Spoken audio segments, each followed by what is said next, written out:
everyone, welcome to the next session on SAP Fiori Consultant Training. In the last session, we have discussed about architecture of SAP NetWeaver Gateway. What are all the different components available in NetWeaver Gateway box and how these components interact with each other. We also talked about what are all the different add-ons which needs to be installed in the system in order to make it a gateway system. We also discussed about the deployment options, both the embedded scenario as well as the hub scenario.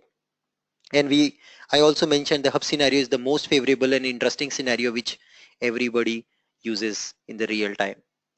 With the same thing, what I have done is today I have arranged a server which is absolutely like a real-time server. You can see it has a backend and a front end.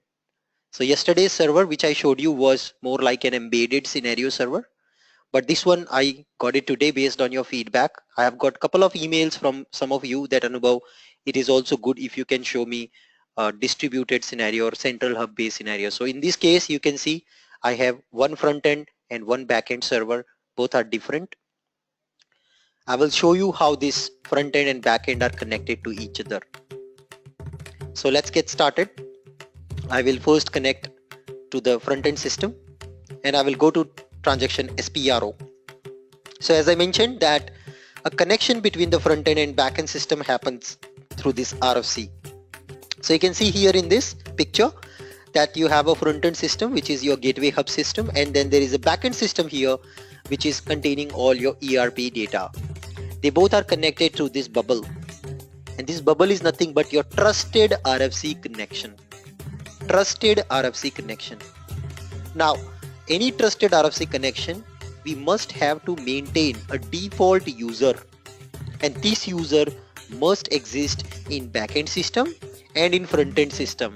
So typically whenever you have this kind of scenario, distributed scenario, you must have to have a trusted RFC connection established between these two systems, and the user which you are using in the front-end system has to have a runtime user in the backend system also, and typically both the user names are kept the same. Okay, so there are two systems. Think about it here. There are two systems. One is backend system. It's a different SAP system, and this is above one is also different SAP system. So both system has to has a user with same name, and how they are connecting with each other through a trusted RFC. So in this trusted RFC, you got to maintain that user. Now one more very important point, the user which you are using has to have certain authorizations, without which this user what you're using in trusted RFC cannot query the data from your backend, because it's connecting securely to backend, and it has to read a lot of information what is present in the backend, your business data, your BAPIs it has to call, your function modules, it has to read the BOR, business object repository, all that information it can only read when it has authorizations. So remember, the backend user must have to have, and the front-end user must have to have authorizations so that it can read the information from the server. At the same time, it has to be maintained in the trusted RFC. So I will now show you how it is connected, this front-end and back-end. So in my case, I have two systems, back-end and front-end. So front-end is nothing but you have this box here, this one. This is front-end, and then the back-end is this back-end over here. Okay. Now I will quickly log into the front-end system.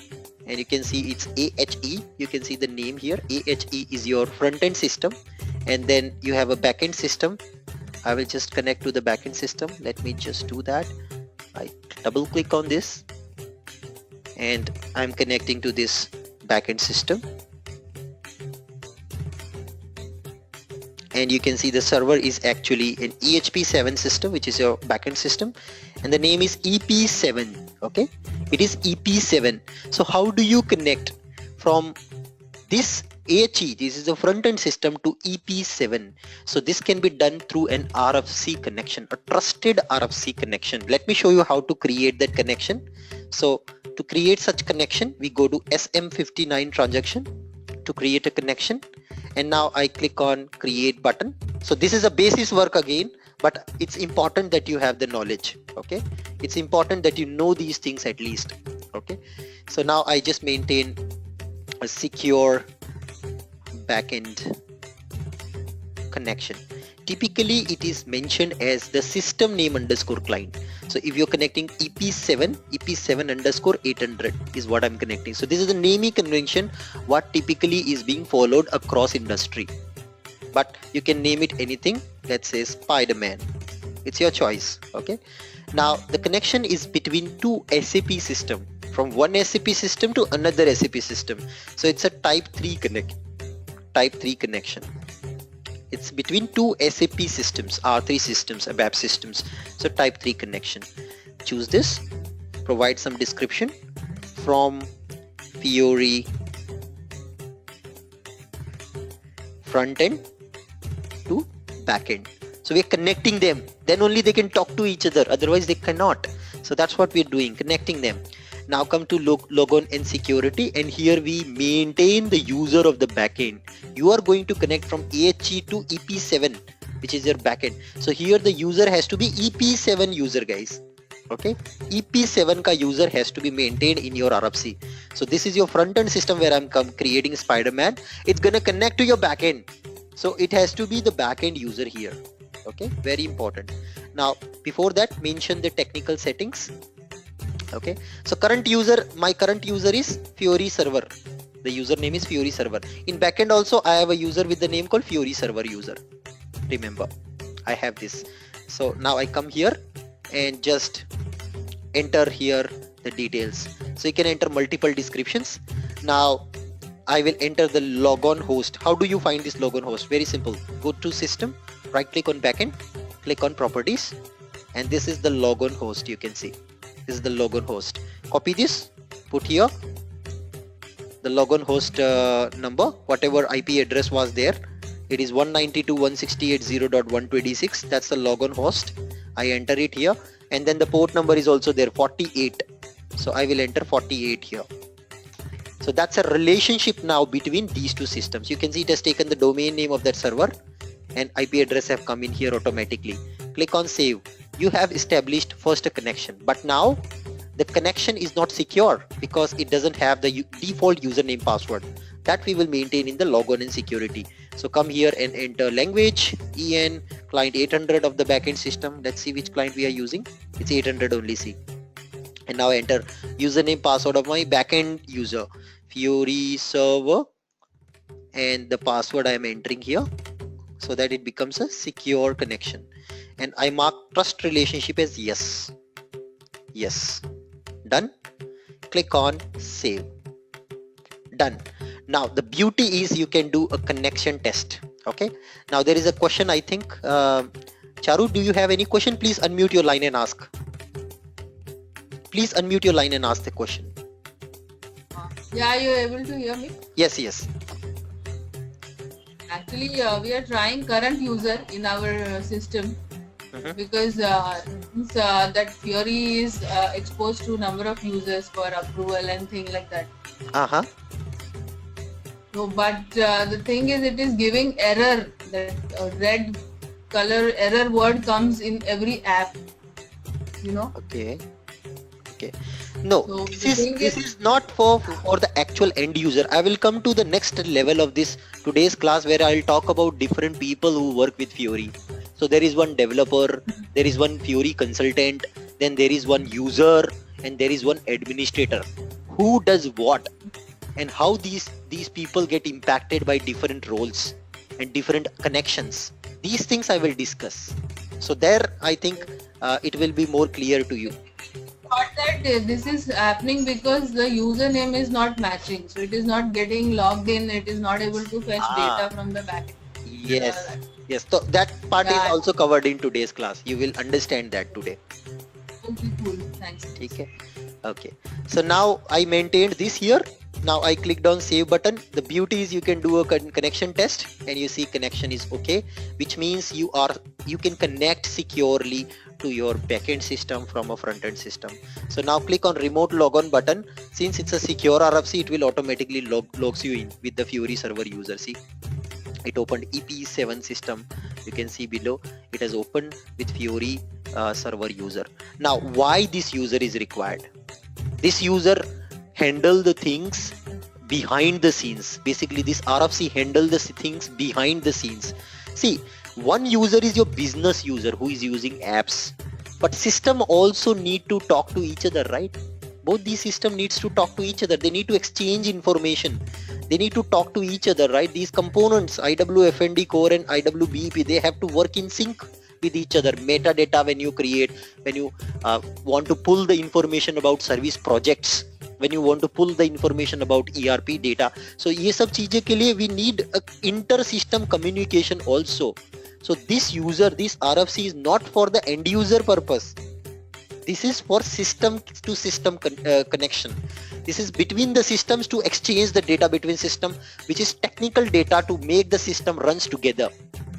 Okay, that is what the purpose of this RFC is, which makes two systems connected. And that is why two systems cannot be connected securely without a user. Every time there is nobody who is sitting and entering the user whenever there is a data exchange happening. So that is why we need this user here. Now this user, what Fiori server user has, it has to have a secure role assigned. Okay, it has to have certain permissions assigned. Then only it can play as a major role in the communication. Okay, that is what the purpose is. So now I'll show you what role has been assigned to this user. It's already set it up by myself. So I'll go to system SU01 transaction in front end, and I will show you what roles are assigned to this user. Both the username remains same in backend and in front end, remember. Okay, the username remains same in backend and front end, and the same role you should also grant it in the backend system to this user. So go to change, or sorry, I should not change it basically, and I should go inside and show you the main role which I have created, and the role is Z trust I have created, and this role is what is mandatory for you to assign to a user who is participating you to connect between these two systems. Okay, this is important part, which ideally your basis people or basically a Fiori consultant would do. Either basis guy will do or Fiori consultant will do. So in this, if I just go to this authorization profile, I will show you what are all the authorization objects it has got. Yes, it's a PFCG transaction where this role has been created. So now I'll quickly show you what are all the different authorization groups it is assigned to. So these are all the authorization groups. Now you may not see here the names, technical names, so I will just go to utilities and say authorization, I'll just go to utilities and technical names on. I will select this option so that you can actually see which authorizations are required for your user to participate in the system connections. So one is BC_A, and then you have S_RFC, because it's RFC communication. It is calling all the data from your backend system through an RFC. So all the RFC related authorizations, it should be able to call all the remote enabled function modules available in your backend. So that authorization is assigned here to this user. So this is must. So when I set it up this system, distributed or central hub scenario, I created and trusted RFC. And before that I created this user and I maintained the same user in the backend also. Okay, and I have given these three authorization objects: SRFC ACL, S_RFC, S_RFC ACL, and E_ESH connection. These three authorization objects I have assigned. I created a Z role, and that role I have granted to the Fiori server user. Same thing I did it in the backend. If I'll go to the backend EP7 and I go to SU01 to open this user, or you can directly go and check the role in PFCG. So I'll go to PFCG transaction and enter here the role as Z trust and click on display. So you will see this authorization here also exists. I go to authorization and go to profile. Same objects I maintained here also, authorization objects. This is pure basis work. Okay, now sometimes you may feel problems like when your front-end system is not able to communicate properly to back-end system. So if you are smart, what you have to do is you have to trace back these things. What you need to do is you have to first go and check how these two systems are connected. Where is that trusted RFC? And that is maintained at front of system alias. Then go inside trusted RFC and see which user they are using in trusted RFC. And then for this user, you have to go and check which authorization this user has. Is it having the right authorizations or not? So these are all the things you basically need to check. Okay. So now if I just go here and show you again same technical names, so you will see the technical names are same, which I have showed you there also. So this is the user who is responsible and participating in the connection between these two systems. With this only it is possible. Now, as a Fiori developer, if you feel there is a problem connecting these two systems, the basic connection basically. So then how do you need to check back? This is SE. Go to your SPRO transaction. Yesterday I showed you maintaining the connection between two systems. So go to IMG reference, open up your NetWeaver stack. So where is NetWeaver? Here it is. And then gateway, and then OData channel, configuration, connection settings, connecting between two ABAP systems, so SAP to SAP system. And here you remember we maintain system aliases. So I go inside and I see now there is a connection which has been made with my EHP system, which is my backend system here, and this is the RFC destination, secure RFC destination. I can maintain Spider-Man also here, guys, now, because I created a Spider-Man trusted connection. So if I show you this existing destination, copy this and come to SM59 in my front end only. So go to SM59 and I can show you this destination is using the user which I just mentioned. Click on search, select it and go inside, select it, and then you see it is connecting to backend, same IP address and port number. And going to security, you see Fiori server is the user which has been used to connect to the backend system. Yeah, so it's a channel user to connect both the backend and front end. That's what we are doing here, and this user has to have that role assigned which you may have to create. Okay, again, it's a job of basis guy, not your guy. The person who is setting up the whole system, they need to do it. But if at all you feel some problem, you can always trace it back, and you can actually find out that it's not your mistake. It's something which is from the system. Ideally system has to have a proper setup. It's not happening. Now also for workflow based scenario, same user is being used and safe RFC is being used, but only thing is you have the software version for BWF, business workflow, assigned here. So same system with a different alias name with software version as BWF, IWPGW underscore slash BWF has to be there to make your approval apps work. Okay, these two things are important. Great. So that's first part. Now coming to the main question, what are the different perspectives? It's very confusing. There are so many users, business users, technical users, developer also need different users, administrator also are confused because it's completely new thing and entire thing is haphazard. So how these things are working behind the scenes? What are all the different people who are participating in the game? So first, very important thing is your user, because for user only we are doing all this. So then this is a company where you have set of users. So these are all the actual users who are going to use Fiori apps. For them only you are doing all this. So these are all the business user, we call them, or users or business users. Okay. Now these people you should restrict. You should not give entire all set of authorization to these people. Otherwise you are spoiling the concept. Because some of these people are at very low level in organization and some of them are at very high level. Like you have clerks, and then you have representatives, then you have managers, and then you have vice presidents, then you have co-CEOs, CEO and stuff like that. So you have a hierarchy in an organization. You cannot blindly assign any role to them so that they can do freely whatever they want. And if you do that, you are spoiling the Fiori concept, because Fiori always say I'm role based. If there is a manager in a company, in a team, then only manager should be able to see approval apps. Clerk should not be able to see approval apps. So this is very important from the user's point of view, that you assign and create the right roles and grant them only the roles or authorizations which are really needed. Okay, so this is one group of people. Then comes the next group of people, which are nothing but last course people, developers who are actually developing Fiori apps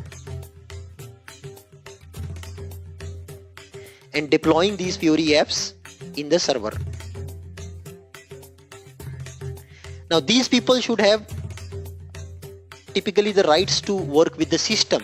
Okay, a system related authorization. The one main authorization which they should have is S develop authorization, with which they can actually create new objects in the system, create new services, create BSP applications, create data dictionary objects, classes, function modules, BAPIs, PADIs, stuff like that, and create test data and test it. So all these people are us who are they were in the first course.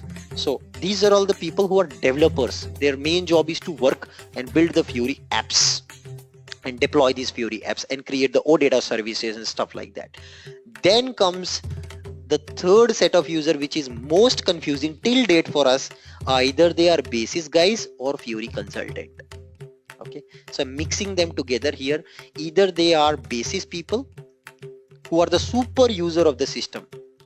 So it's the basis users, or you can also call them Fiori consultant. Now, this is third group of user who mainly work with the roles, system setup, configuration. But now challenge is, some company when they interview somebody on Fiori, they will ask good development questions, but they also expect the same person to work like basis also, who can do the Fiori consultant job, activating standard Fiori apps, giving rights to these users, controlling their access, configuring, designing the launchpad, and all these things, their branding and stuff like that. Everything they expect this developer only to do, which we learned in it. So we were good in the previous course with this, but we don't know what is going here. Now the company want me to do this also.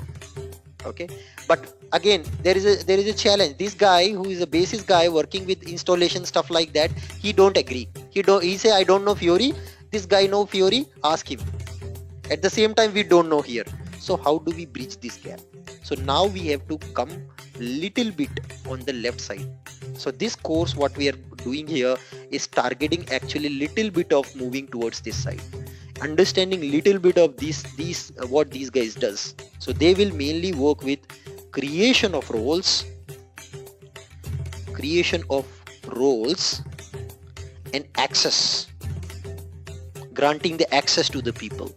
Okay, granting the access to the people. So basis people are super user. They will probably say, Jabi, wherever there is a Fiori word, I don't know what is going on because I don't know Fiori. Ask this guy know Fiori, ask him, I don't know.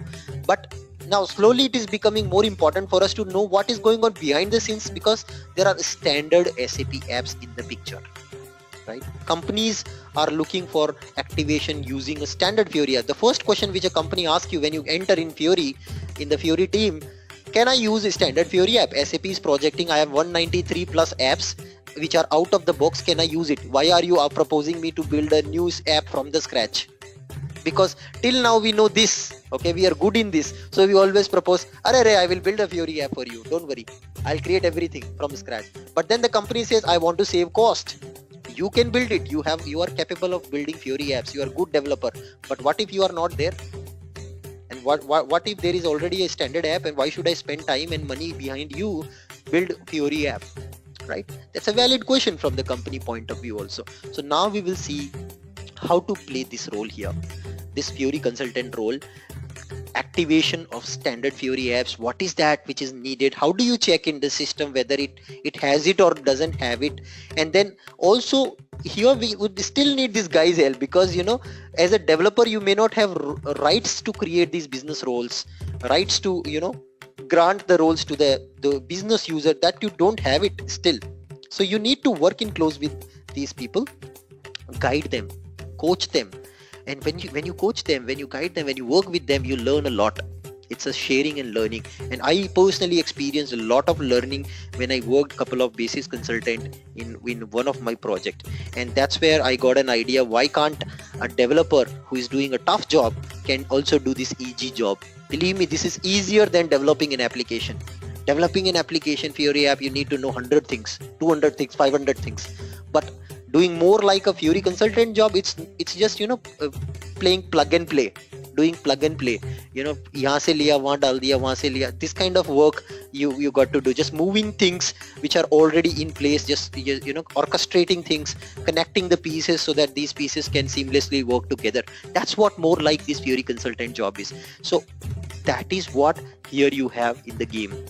So in this we will discuss an end-to-end flow, but before that we'll go into the shoe of a consultant's job who work with the system. Now coming to the system architecture, which we learned already, we have a front-end system and then we have a back-end system, and we know these two systems has to exchange the data.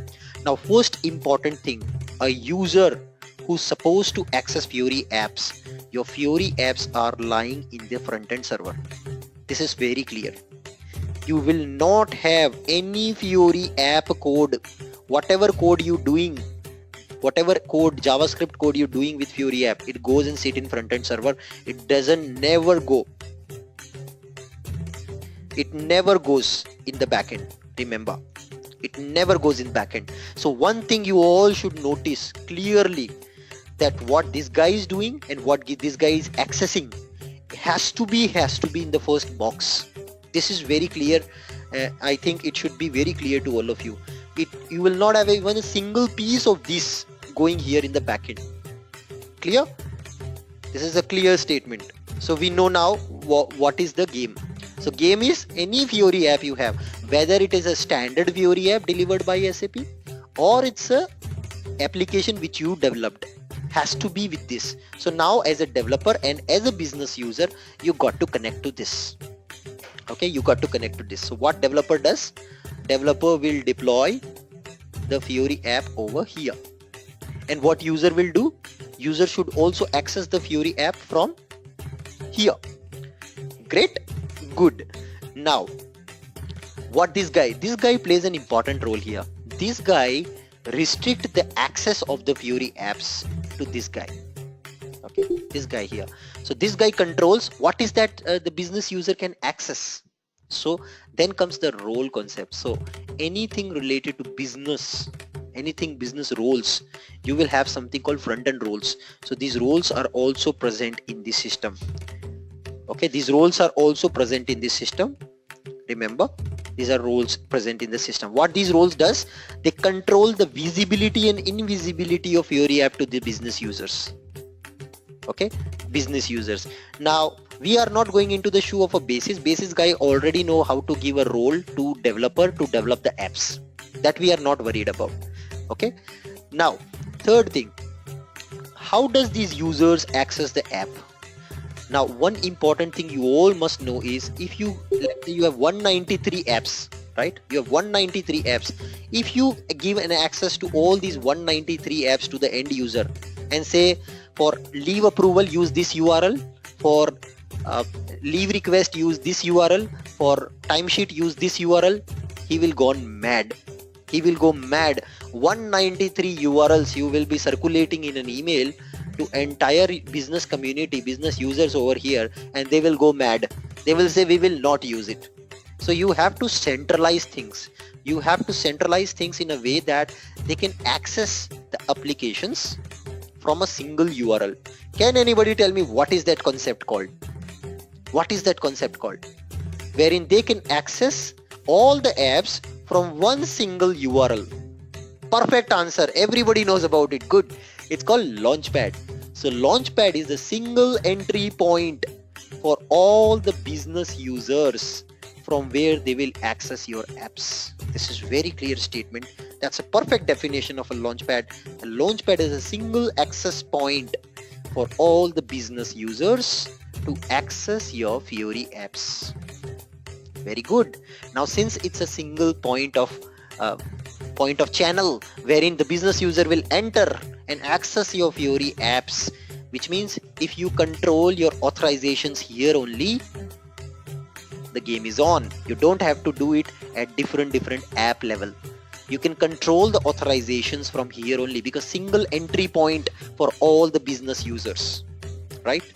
Now one very important thing, then this has to be responsive also, because user can access it from the mobile, tablet or desktop, right? So this has to be responsive also. So launchpad is nothing but, if I write a clear definition, it's a real-time contextual role-based and personalized aggregation point for all the business apps planned to be deployed on multiple platforms. You can have this launchpad in your front-end system also, you can have it in the cloud also, and there's a new thing called SAP Fiori launchpad in enterprise portal, because a lot of business users access your apps from the portal. You can also have a launchpad in the enterprise portal. Okay, so it's possible to have launchpad in portal or in SAP Fiori front-end server or in HANA cloud platform. All these are all the three places where probably you will give an access to the business users. So you will also control the roles on the launchpad so that they can access, and it's a single point where all your apps are coming and aggregating, and single point for all the users and devices to come and access your app. Hope you understood this statement. With that, I will write a clear definition of what is Fiori launchpad for interview point of view. So if you give this definition in interview, I am sure nobody can challenge you with this definition. It's a single definition which covers entire part. So what is launchpad? It's a real-time contextual role-based and personalized aggregation point for all business apps. This is user's point of view what launchpad is. You go to meeting with business users as a developer or as a consultant, and you give this destination, this definition of launchpad, though it looks so crispy, but some of the people may not be able to understand, and that's what they do. These Fiori consultants, they are very smart. They want to keep their dependency in a company. A good developer or a good person who really want to earn more and grow more in their career, this is the guru mantra. Guru mantra is a good employee or a person who wants to stay in the company for a long time and make a good growth. Okay, he never lose or she never lose her dependency in the company.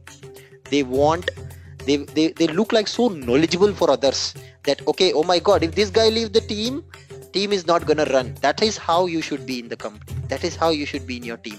And if you put these cheesy definitions like this, some of these things in your pocket, anytime somebody meet you, you throw these definitions, they all flat. They will say, oh my god, what a great knowledge. So this is a perfect definition of launchpad. Real-time contextual role-based and personalized aggregation point for all the business apps is what launchpad is. So now it is planned to be deployed. What are all the places where it can be deployed? It can be deployed in your Fiori front-end server, which is nothing but your abap stack. It can be in HANA cloud platform. There is something called launchpad in HCP also. It can be in enterprise portal. So these are all the three places where launchpad is available easily. And the concept remains same for launchpad, single point of entry for all the business users. And these are all the places where it can be deployed. Okay. Now it runs on multiple devices and provides a single entry for business apps such as transactional, analytical, fact sheets, or a smart business app. So it runs on multiple devices. Any device you use, mobile, tablet, or browser, desktop device. In the browser it runs, it is responsive.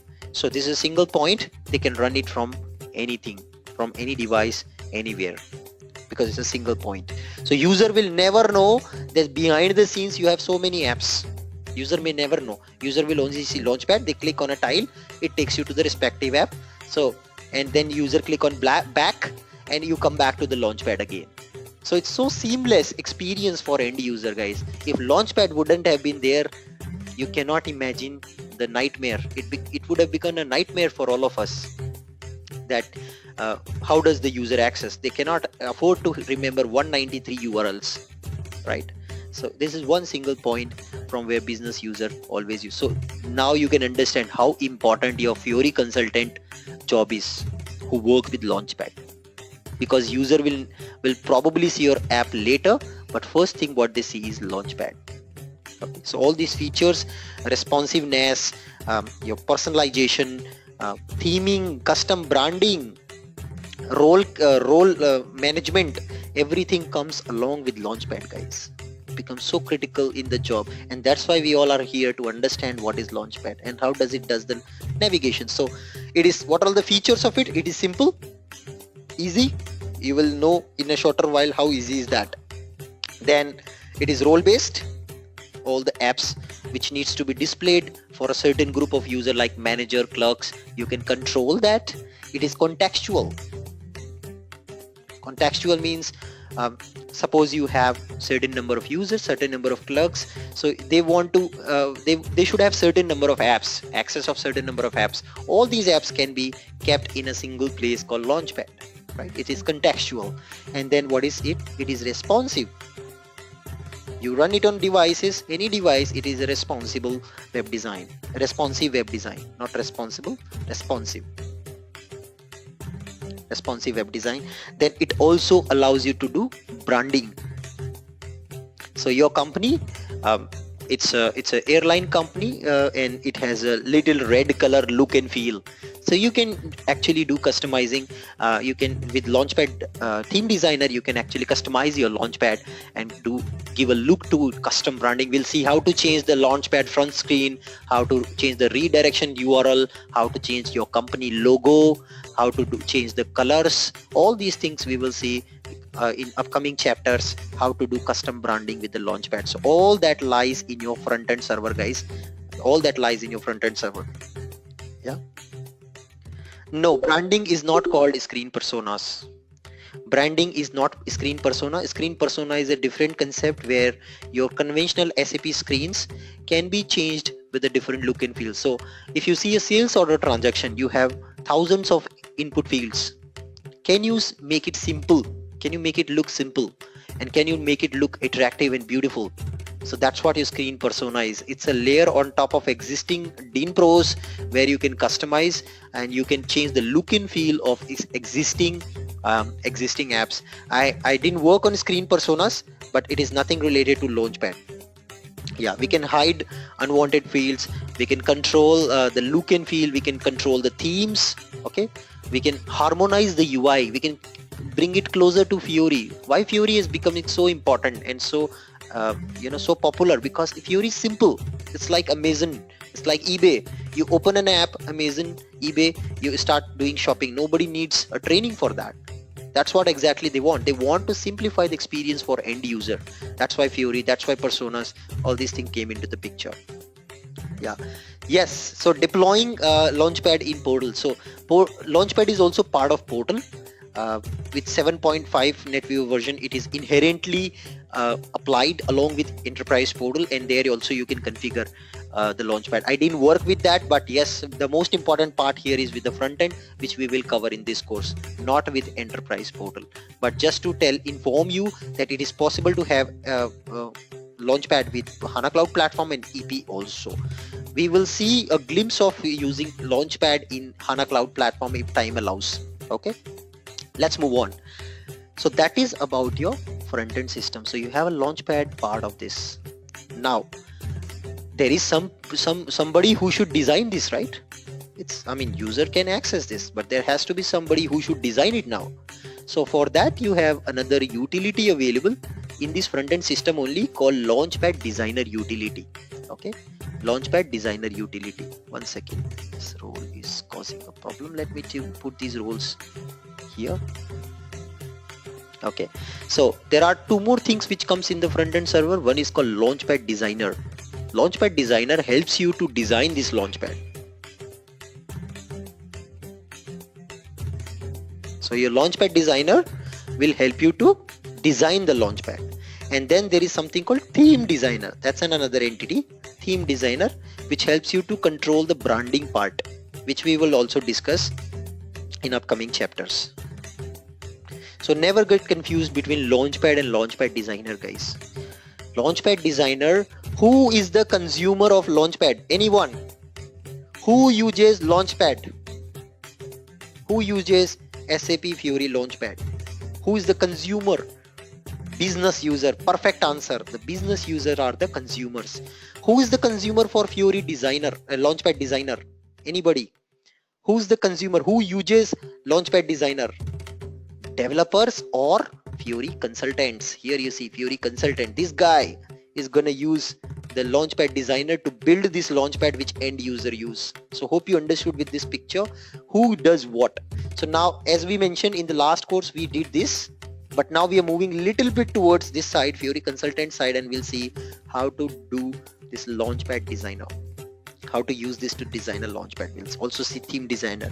So this part we did, but role we did not do. So what are all the black boxes for us? So this part here, configuring roles, using launchpad designer, using theme designer. These are all the parts which as a Fiori consultant I am more interested to know. Okay, these are all the parts as a Fiori consultant I am more interested to know.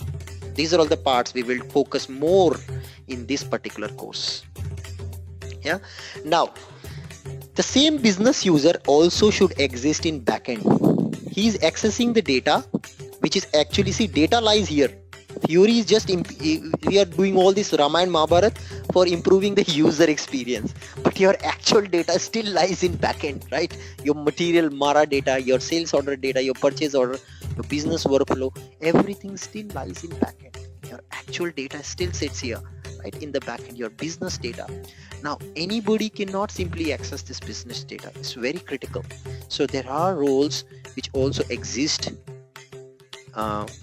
business data. There are also roles which exist here in the business backend, right? And these roles should also be assigned to this user who is going to connect from through the front end to this backend. So ultimately the call will come to access the data in the backend only. Okay, so you have to have the same user also exist in backend system, and here also you have certain roles which has to be granted to the user in order to access the data.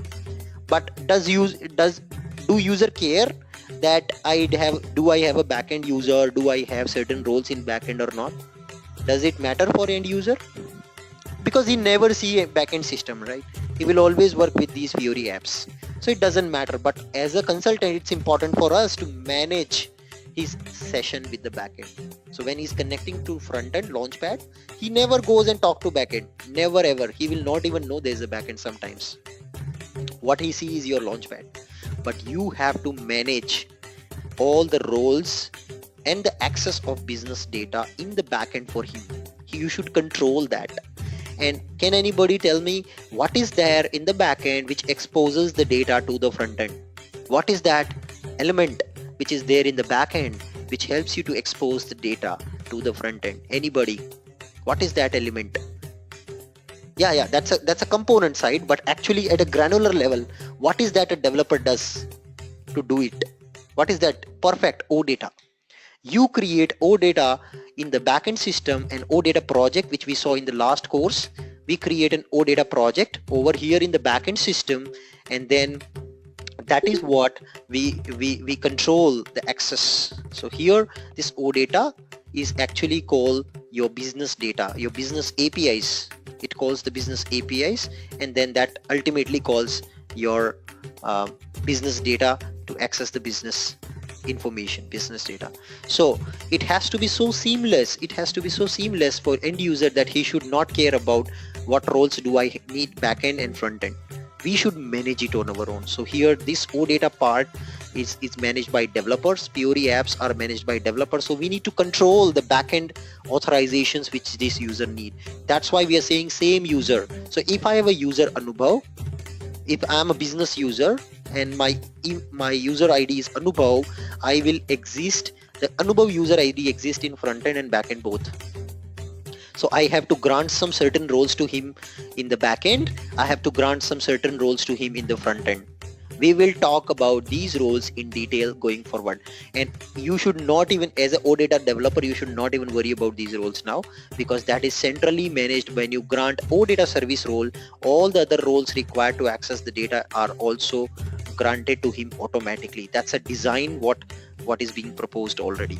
Okay, that's what happens. So if you built an OData on top of API, so typically you don't access database directly, you have something called APIs, and these APIs has already the code for roles. So you access something called API layer, which is nothing but your function modules, BAPIs, classes. So this is your API layer which access the data of the backend. So this API already have coding for authority checks. If you know ABAP development, there is something called authority check statement which we write in the code to check if user has certain role and user has certain value for certain authority field. So that's what we do here. You don't need to know entire role concept as such, but understand there is a code which checks the role, and after that only it accesses the data and return it to the OData. So when you grant the permission for OData services, these roles are automatically granted to the user. So the user must exist, same user must exist in both front end and back end when user is connecting to the server. So it gets verified for him both the backend and front end roles. Okay, so that's what happening behind the scenes, guys. That's how these different people are doing different jobs. And here this guy is actually really important, who does this configuration, this creation of launchpad, role assignment to the users, maintaining these users in with the help of Basis, because Basis also is responsible for creating the users. The first user which you create is done by Basis, not by you. Okay, so now with that we will move on to next topic and we'll see what is that we need to activate a standard Fiori app, and how does the standard Fiori apps can be accessed by the users. Yes, I will put some lights on how to debug from the front-end server to the back-end server. That's a very important point, Charu. I really understand the pain what you're going through right now. You don't know what's going on behind the scenes. User click on something and something happens, and then, oh my god, what the hell is this? What is going on? I don't know. So how to debug when user does some action on the front end, in the back-end server, how does the call comes, how do you do the debugging? All these things we will also put some lights on. Okay, we'll do that with your users, provided that it's your user. How do you debug the code when user hits some buttons on the screen? We will come to that. Okay, good. So now let's understand standard Fiori apps. So these apps are delivered by SAP, and SAP projects to the customers and partners that yes, these Fiori apps are ready to use. You remember yesterday's statement, instant value. That's what their strategy for UX is, instant value to their customers. So you already have everything in the backend. Now they have just introduced this front end and a launchpad. Now if you know this part, you can provide instant value to your business users. Okay, so we will see how to know whether a Fiori app is installed in the system. See, installation part again goes with Basis only. Basis guys have the S users through which they download the content from service marketplace. They are all aware of these provisioning tools and SAP access tools, data manager tool, all these different tools they use to do installation and setup in the systems. But after the system setup is done, what is that bare minimum which you should do as a Fiori consultant? Or if you developed a custom Fiori app, how do you configure that custom Fiori app end to end with the launchpad so that your business user can access it, provided certain functionality, provided business user has a role? Otherwise you will mess up. You are exposing a critical business data to everyone. Should not do it. It has to be role based. So that is what we'll talk about now. We will discuss with very simple example. First, to start with a leave approval app. So everybody knows what is a leave approval. We all have taken leave in our careers. So typically this is all, whole story starts, we need a leave, then we need to go to our manager and ask, hey man, can you please approve? It is his choice. If she likes or he likes, then only they will approve, otherwise not. And all this drama happens around the leaves. So the tools are there in every company for approving leaves and rejecting leaves and also requesting leaves. So one of the tool is Fiori app called Approve Leave Request app, which SAP has delivered, and also request leaves, or say leave request app. So there are two apps, one is leave request app and one is approve leave request app.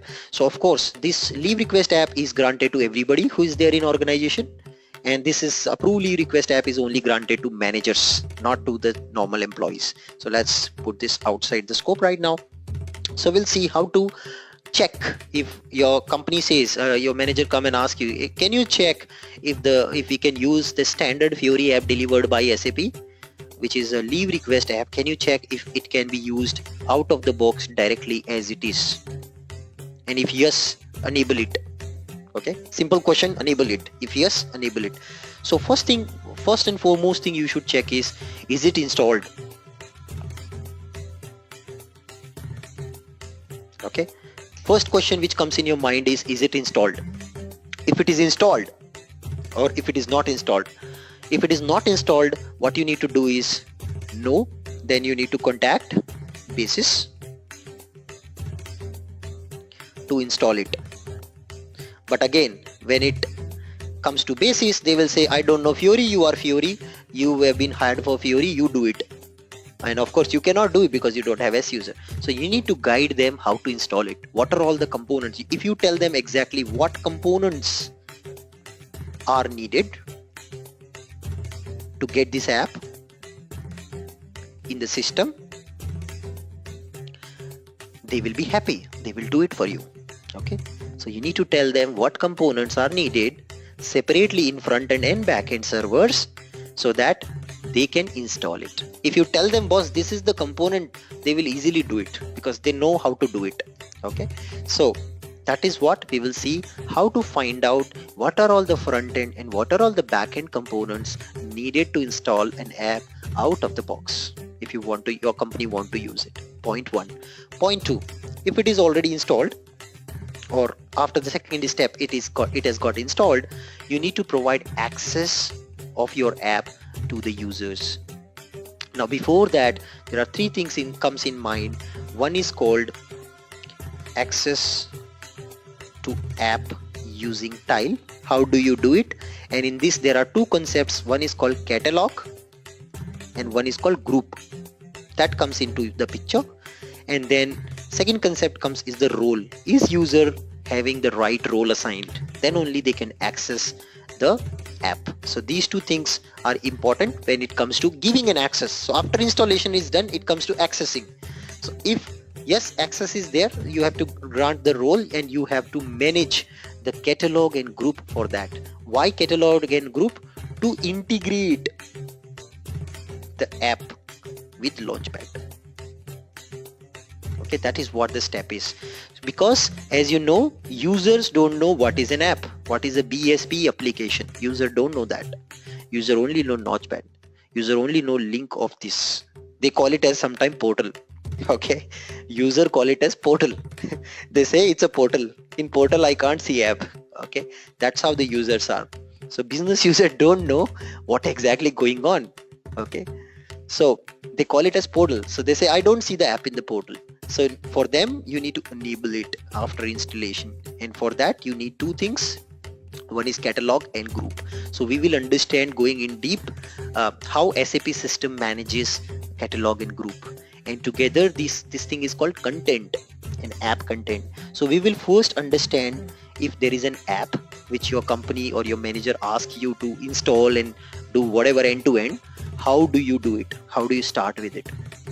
The first starting point, guys, the first starting point for that is you need to check if the app is already there, and if it is not there, you need to tell the basis people to add that app and install that app in your systems. So let's go and do that. For that we use a website provided by SAP. Just like in the developer course we used the Fiori UI5 SDK. SDK was helping me to know all the controls, their properties, aggregation and methods. Similarly, SAP provides, there is something called Fiori repository, app repository. This app repository is provided by SAP, where you can go and check what components are needed to access a Fiori app in the system. Okay, and that's what I will write here. So I'll go to the app here. This is the link for accessing the Fiori app library. So you can see here, this is the link to access the Fiori app library. Let me put it in the PPT. So to check, answer your first question, whether it is installed or not, whether it is there, this is the one which you should use. So after that you come to this, and what you can do is you will be going to this first screen. You can see here it land you to this screen, and you can go to all the apps, or you can also search an app by line of business. So I'll go for all the apps. So you can see there are 7,671 apps, guys, in total as of now, which are available for productive uses. Almost everything they converted. What a game. Amazing. What a company.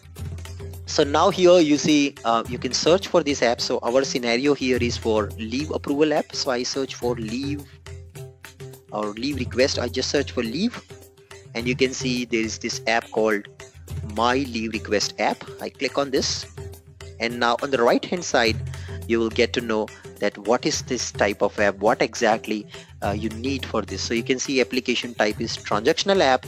It belongs to SAP ERP HR component. Line of business is HR. It can work on any database. Yesterday we saw that analytical and fact sheet app needs HANA as the main database. Finally, the data has to be stored in HANA in order to make it work with fact sheet and analytical apps. But here you can see this app is a transactional app, and it can work on any database, which means if your company is using the legacy database with ERP system, you can still install this app.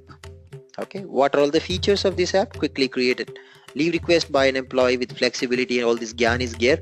But main important part for us, which is important for us, is this implementation information. Now here you see this app has been delivered starting from Q4 2013, November 2013. From there they are delivering this app continuously till Q4 2014. Okay, now does that mean after Q4 2014, 2 years back, did they stop delivering this app? No, they have created a version 2 of this app, which is, you can find it right below, leave request, and in this, after that you will find the entries. They've started with version 2, and you can see it has been delivered till date Q3 2016 from Q1 2015. So up to 2014 Q4, last quarter of 2014, they were having the first version, and then from 2015 new year they've started they've revised the version, and this has become the main application in the streamline of systems. So let's see if your actually it doesn't matter, functionality remains almost the same, but you still have to check which one is readily available in your system and which one user want. If user want, let's say version 2 only, then you have to probably go and check if that these components are there or not. If not, then you need to guide your basis people or tell them, open a ticket to your basis team that you got to install this this app, and how do they do it and what they need to do. So let's come to the first version, because my server which I have is little older. So now here I can see the Q4 2014. So you can come down, there are notes available for that. We are not looking into them. Simple. We know what is front-end system and what is back-end system. So you see here they have clearly written what needs to be installed in front-end system and what needs to be installed in the back-end system. So in the front-end system of your Fiori, you need this component. This is the component you would need, guys, in order to install, and this is the product. So if your company have installed this one, all the apps which belongs to this will automatically come, and this is one of them.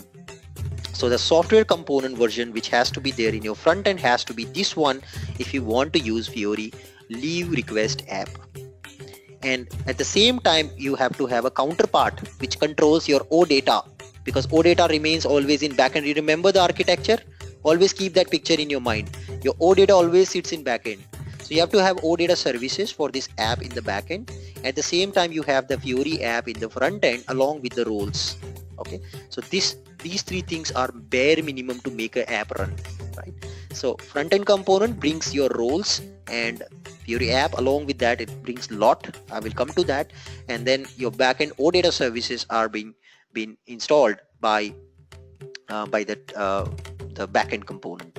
So you see here the front end and the backend component. Let's look at our system now and find out, do we have this app already installed in our system? And if it is not, tell your basis guy about this link and tell them that, boss, I need this application. Check the components from here for different systems and use these installation instructions provided by SAP. This video is they have given.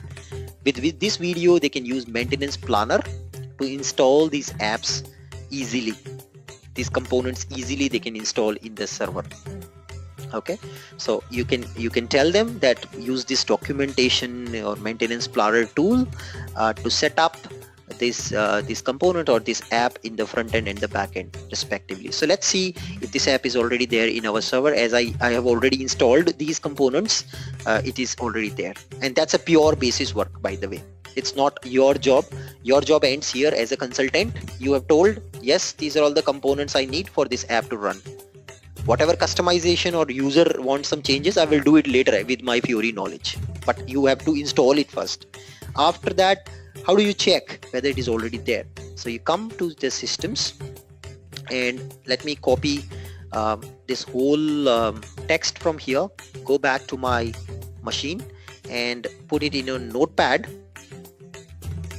here, and I just need to remember the software component for front end is this one. So you can see UIX01 HCM. So I think I picked up the wrong one, guys. I was looking for the first one, my leave request, not the version 2. So I should click on that and pick up the front end and back end component for that. So UIX01 HCM 100, I think correct one only. Yes, UIX01 HCM 100. So let's go and check in my system. So I'll go to first my front end system and see if this app is there. So AHE is my front end system. I go to system and status. System and status. And here you click on this button to check the components which are there in the system, and just scroll down, or maybe you can do that. That's what I do. I click on this and I do a sorting, and then I start looking into what I was trying to find out. So I was looking for UIX01 HCM. So I just come down and check for UIX HCM. So I find UIX, you can see EAP, I find UIX01 HCM, release is 100 and the patch level support pack is 4. So what is that they were telling? So you can see UIX01 HCM 100 is the release and support pack 04. What is support pack? Support pack, what is support pack? So you created a software. No software is bug free. Okay, SAP give this app out of the box to you, but does that app is bug free? Does that app has all the feature which a user need? No. So what SAP does, they created a release. So they have come up with this software to you, they have given it to you, and after some period of cycle, what they do is they find some bugs, or the end user reports some bugs. So what SAP does is they will give you small packets. These small packets has all the bug fixes, and these packets are known as support packs to stabilize the implementation of your applications. And also if there is a very critical user feedback, sometimes they include it in support pack. Okay, some small features or bug fixes are part of these support packs. So it's like a patch. So you got injured, you just put a patch on your injury to fix it up. So these are small packs. So what SAP comes up, so you can see it's support pack 4, release is 100, and that's a component there, which means my app is already there in the system. So my leave request app is already installed. I don't need to go to any basis guy. I found out myself. My manager asked me, I don't need a day to find it. I just go to the system, front end and back end, connect it, and just check it right away if the components are installed or not. That's a front end component, which means the UI program is there. The BSP application is there in the system. The roles are there in the system. I can just configure this app and make it available use for users. Okay, which we will come to the next part coming soon. Now next is backend component. Let's go and check if this GBHCM002 backend component is there in the system. So I come to our backend EP7, and here I go to systems and check status and just see if this is installed or not, the component for backend, which means OData services are there or not for this. So this is a critical game, guys, in a distributed installation, basically in a hub-based scenario, that your backend and frontend has to be properly synchronized. That's a duty of basis people. Okay, so that's where this approach becomes little problematic, because sometimes, you know, they have installed the app but they forgot to push the backend component or the OData services for that app in the backend system. If they didn't do that installation, your app is there but your OData services are gayab. The app will not work. So these innovations, what you're doing has to be in synchronization. So that's a very critical point when you are talking to basis people, that if you install an app in the front end, make sure that you have installed the backend component in the backend system with OData services, without which app will not work. And that's one problem, one common problem I have seen, guys, in some companies where the apps were installed but the OData services were missing in the backend system, and they don't know what's going on. They say my app is not working. How will it work? It doesn't have the OData in the backend. Okay, so we will pinpoint all these points to understand the overall flow till the role concept, till the user concept, so that we activate properly all the apps. Point 1. Great, let's move on next. So we saw the front end component. Now I came to the backend system and just look forward for this backend component.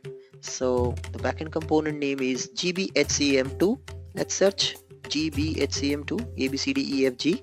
So efggb, yes, it is there. You see gbhcm2. Yeah, it's here. You can see gbhcm2 release is 600, because it has to be in synchronization with your ECC, enterprise core component. That's why it's ECC6 के लिए this particular component, ECC6 के लिए gbh002 600. Support pack is 9. But what they were telling on the Fiori UI was support pack something 13, they were saying. So here there's a mismatch. You can see it's 9 and it's 13 here on this. So it may be possible that what SAP recommending your server installation guy or the basis guy did not follow that properly. So there may be not guaranteedly, maybe a problem so with OData. So if there is a problem with OData, you know what you need to tell to your basis guy. You will tell, see, this is the SAP Fiori repository where this app is there, and it says the front-end component has to be this, and compatible back-end component is SP13, support pack 13. So if you are having less than that, you may get into problems related to OData. So now you know exactly what goes in hand to hand. So see here also in this demo server there is a problem. So it may not work. I'm not saying it will not work. It may not work because there are 3 support packs which are missing, which may have some critical bug fixes for the app in the OData side, but it's not available. Yeah, it's not available. You can see the description also, it's for employee leave request app. So that's what it is there. So it may work, it may not work. Okay, that we will see now. So this is our step number 1. We have successfully understood step number 1 to check and tell our manager or tell the person that is it installed or not. If not, then guide the basis team, play an important role between development team, which is Fiori developers, and the basis people, to guide them how to, what is that they need. Right? Step 1, very important.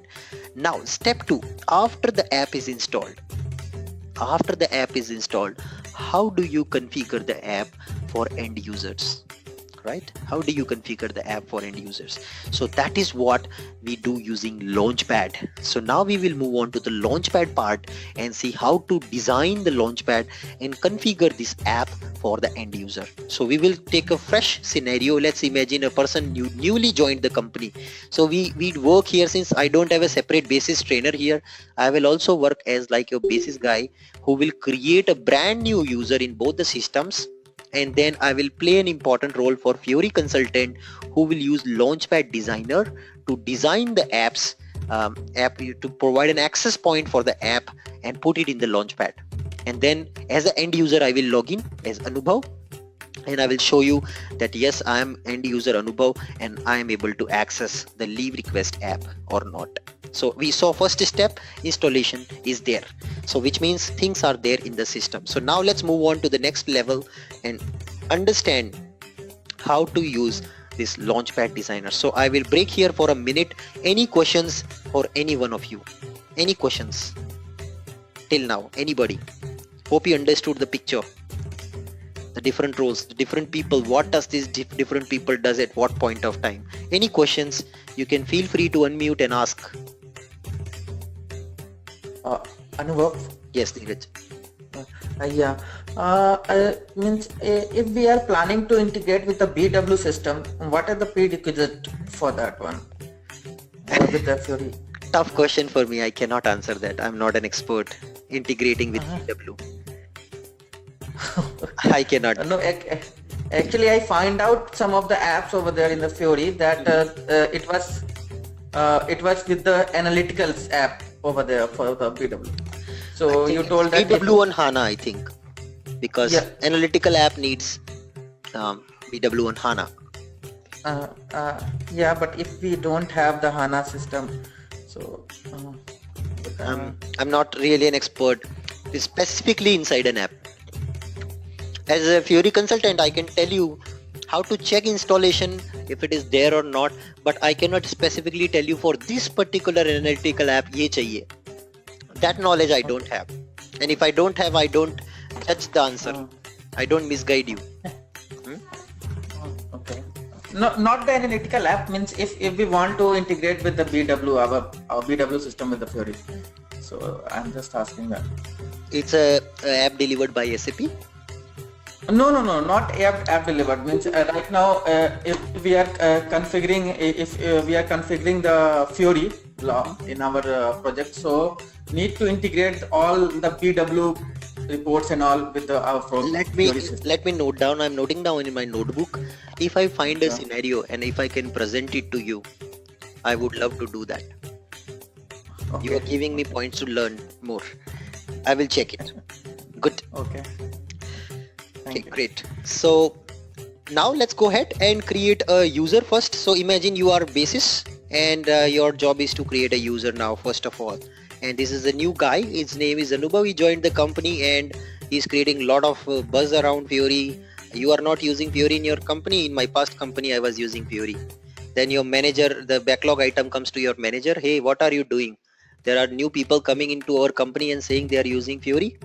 Can't we use this? Ask some of your developer. Then your manager comes to you and say, give me some deadline by when can you enable the Fiori app in our company. So now you got worried. So you go to your basis guy and you ask him to create a user first of all for this person. So let's create a user Anubhav in both the backend and front end system. And then as a Fiori consultant, I have already identified that if the app is already there, it's there in the system. So I will see how to configure it end to end. Okay. So even before that, let's try to understand what SAP does. How does SAP deliver when they deliver Fiori apps? What is that they deliver along with the app? And how does that app is being accessed from the Launchpad as a single point of view, right? So that we need to first understand. So what is Launchpad? Technically now I'm going inside Launchpad. So Launchpad is nothing but it's a shell control. We all learned shell control in Fiori. So it's a shell control. Inside this shell control, we have something called component container. Okay, we have something called component container. And in our course of Fiori, we understood that any Fiori app which has to be integrated with Launchpad has to have component.js, right? So now you have Fiori apps, which even SAP have developed these Fiori apps using component.js concept. It is mandatory part, and every app has its own component.js file. Okay, so every app has its own component.js file and the namespace. So let's say this app has namespace as demo1. This app has namespace as demo2. This app has namespace as demo3. That's a namespace of the app. So component.js file is always with the same name, but this namespace identifies how these are different, right? Now, can anybody tell me which system these Fiori apps are deployed? Anybody? Which system these Fiori apps are deployed? Which system? Front end system, you all know, right? That's the first bottom line which we understood. It's there in front end system. So apps are there in your front end system, and they are with the component JS they are deployed. Now when user want to access an app, we give basically a tile on the launchpad, and when user click on these tiles, okay, when user click on these tiles, what happens is we quickly call the component of the respective app, and we will say bhaiya aa jao, come. So we will call up this guy here, the Fiori app from our container, and we will say come. So what this app does, this app, it gives its component to us, and there is this component container. So this component JS is being then embedded here in this component JS. So earlier in component container all the tiles were there. These tiles will disappear, and your main app which you invoked from the tile gets loaded. That is what happens over here. Your main app gets loaded. Array, one second. So not good in arrows, so let me just try it here. Great. So you're finally what you invoked gets loaded in the component container, and what was there earlier gets disappeared, right? So it gets, your app gets loaded. Now user click on back button, you send this component back to its own place, and then you again load the previous component which was showing all the tiles. So that is what happens technically. But now can anybody tell me, every app we did lot of JavaScripting, we did lot of technical names, Spider-Man, Superman, stuff like that, but does it matter for user what is your Fiori technical name of the app? Does it matter for end user what is the name of the app? Z Anubhav or Z Spider-Man, do he understand or do he really care about the technical name of your BSP application or Fiori app? He don't care. Simple thing, he don't care. What does he care about is, what is this app? And that's what the concept is called semantic object. The app navigation is controlled by a concept called semantic object. Okay, user, this is why this concept is, user don't care what is the technical name of your Fiori app. What user probably care is semantic name. Okay, and that's what you should also worry about. Semantic name. Semantic name is the name which can be understood, which can be interpreted by business users. Remember, this is very important concept, you guys. You will not find this concept easily on internet. There are very few blogs, very few discussions where you will clearly understand what this concept and why this concept. Why this concept is because user don't care what you wrote, whether you wrote JavaScript, XML or component JS, manifest, whether you put fragments or don't, whether you put an auditor service or, he don't care. What he just care is, what is this thing? What can I do with this app? What can I perform? What work I can do with this app? Can I request a leave from this app? If yes, that is what I am interested into. I don't care what is your Fiori app name. That is where the concept of semantic object is.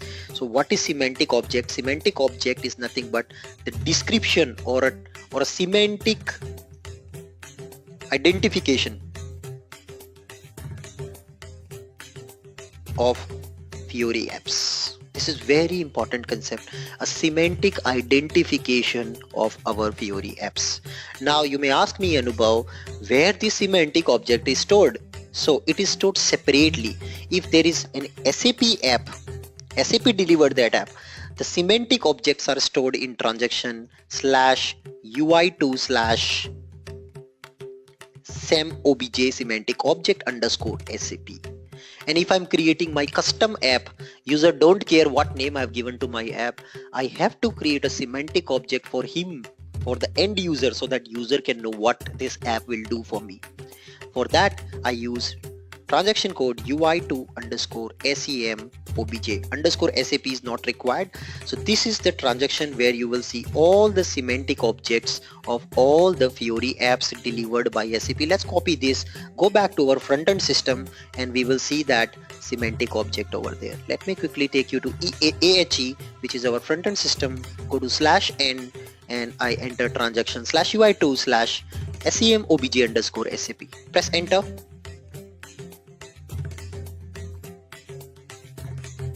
It's saying function not possible. So sometimes you may face these difficulties. So what you should do is put /n before the transaction code. Okay, /n. What I personally do is I go to right click on favorites, insert the transaction and enter the transaction here. That's what I do personally, because then I don't have to type in every time, and then it gets added to my favorites. You can see here it is added, and then I double click and it can directly take me to the objects. So you can see they have clearly done a mapping here for this. Here they have also given the description for each app.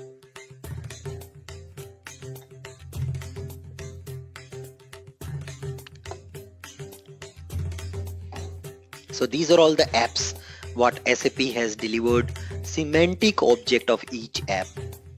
So for the leave related app, let me check what is the semantic object. It must be starting from L. So let's see, leave related apps. You see leave request. That's your semantic object for leave related app. So now if it is leave request app, which allows users to create a leave request, semantic objects is always going to be leave request, and then you have an action called create. So you'll have leave request -create as your final app name. And if it is approval of leave request, semantic object again remains same, leave request -approve. Approve is your action. So any application which needs to be navigated, it has to have a semantic meaning from the end user's point of view. Otherwise this guy will get confused. Okay, this guy will get completely confused. What are you doing? He will never understand. So that is the reason this concept is there. So we call it as intent based navigation. So launchpad is responsible for doing intent based navigation. It's called intent based. What is the intent of the app?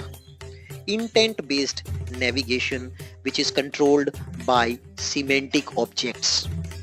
Okay, which is controlled by semantic objects. So what is intent based navigation? It's nothing but a set of intents that are used by the U shell to navigate to a particular app. So as I mentioned you in technical terms, there is a shell control and there is a U shell API available in the system. This U shell API controls the entire navigation on the launchpad. So this U shell API is actually responsible for loading and deloading your app, or navigating from one app to another app, or also navigating within the apps. So this U shell service will help you to navigate, and it uses this intent based navigation. So intent based navigation is being used by the U shell API, or navigation intents are used by U shell to navigate to app. Used by U shell to navigate to apps. Okay, now what type of navigations are possible? It's very simple. So you can have, let's say, app 1. Within this app you have something called a view 1. Okay, so let me have a view 1 here, and then I can have a view 2. Okay, and then I can have another app also. It's possible, guys. I can have another app. One of you have come to me long back, Anubhav, can I navigate from one app to another app? Yes guys, you can. I will show you in this course how can you do it. We will build a Fiori app, and then I will show you how to navigate to another app that is from the U shell service. I will show you that example going forward. So I have a view 1, and in this also I can have a view 1 and view 2 respectively. So there are two different apps. Okay, there are two different apps, view 1 and view 2. Oops. So let's put it here, the view 2. So one type of navigation is within the app from one view to another view. Through router it will be controlled, but ultimately the route has to change in the launchpad also. Okay, this is one navigation where you can go from one app to another app. Then it is possible also to navigate from view 1 of your app 1 to view 1 of your app 2. This is also possible. Inter-app navigation. It is against the design principle and design guideline of Fiori. This has been I mean, this is not a good practice, but if case, you know, you don't know what kind of sun key users you get across. So in that case also you may have to do it, but this is against the UI guideline. You should ideally not do it, but if at all there is a need, you can do it between the apps also. So I will show you U shell service, how to use it to navigate from one app to another app. That is all controlled by U shell service. So this within the app, it is controlled by your router, but between the apps, it's controlled by U shell. And also from launchpad main tile screen to the app, it is controlled by U shell service, and it's intent based navigation. And let me tell you what is your complete intent syntax. So what is the complete intent is made up of? Any intent which you see for navigation is made up of three parts. The first part is called semantic object, which I showed you. Semantic object gives a semantic meaning to an application like leave, request. This is your semantic object. Second part of the intent is called action. What kind of action you want to do on the app? See, this is all we are doing for user, guys. User is in the center here. That's more important. Okay, user is in the all of this. User is in the center. So we are doing it for user, so user don't get confused that what is going on. So leave request is your semantic object. Action is actually the operation which you are doing in semantic object. Like you can approve the leave request, you can create a new leave request, right? Purchase order create. Purchase order here is the semantic object. Create is the action. Purchase order approve. Purchase order maintain. Purchase order change. Purchase order, you know, all these. So you have semantic object, which is the main business entity. So semantic object is equivalent to a business entity. Okay, it is equivalent to a business entity. And the action is actually an operation on the semantic object, whether it's approve, create, and stuff like that. Then comes next, action 3. It's called semantic object parameters. So parameters, that is very important. Sometimes in some cases, like you have seen some apps where you are loading master detail and you want to select the first list item. I showed you in the router class also in the last course. What about when you're loading the application, you want to select first list item by default when your app loads? So that you can control using router parameters. So these parameters are additional attributes which you can pass in order to perform some operation right away when your app loads on a semantic object. For example, selections. So operations on certain semantic object. Okay, operation on a certain semantic object, it can be performed by the parameter part of the intent based navigation. Okay, so that is what exactly it will be done. So these three things are very important for any navigation, and indeed the first two things are mandatory for any intent based navigation in the application. So I will show you when we will configure one app, how does these pieces gets connected. So then now you also know there is something called along with the app, you have also got a new piece now in the front-end server called your navigation paths, or nothing but your semantic object library, right? So that is what you've got now. So let me put that here also in this semantic object. Okay, now your app is there as a BSP application. Your semantic object is there from the user's point of view, and Launchpad use this semantic object for navigating to the app. Who established relationship between this semantic object and Fiori app? Right? So Launchpad use this semantic object for the end user to load a particular app. But how does the semantic object know that when I am called, this Fiori app has to be loaded? Right? So Launchpad, user come to Launchpad, click on a tile, it loads a semantic object for user. User is happy, my app got loaded. But who controls behind the scenes a connection to the semantic object with Fiori app? That is controlled by a transaction called LPD cust. So LPD cust, Launchpad customizing, it is called LPD cust. It is the entity which controls the navigation or the relationship between your semantic object and Fiori app. So this guy here is a connection point which connects both the semantic object and the actual Fiori app in the system. So any point of time for a semantic object, if you are seeing a wrong app is being loaded or something is not right in the system, you should go and check in LPD cust what is the mapping between semantic object and the Fiori app. That's what you exactly should do in the system. Okay, so you know how these things are working. So these things we always used to read in the past, but we never knew that what's going on behind the scenes. But now we know what the hell is happening. Okay, who is controlling what, who is doing what. That is what we are now knowing.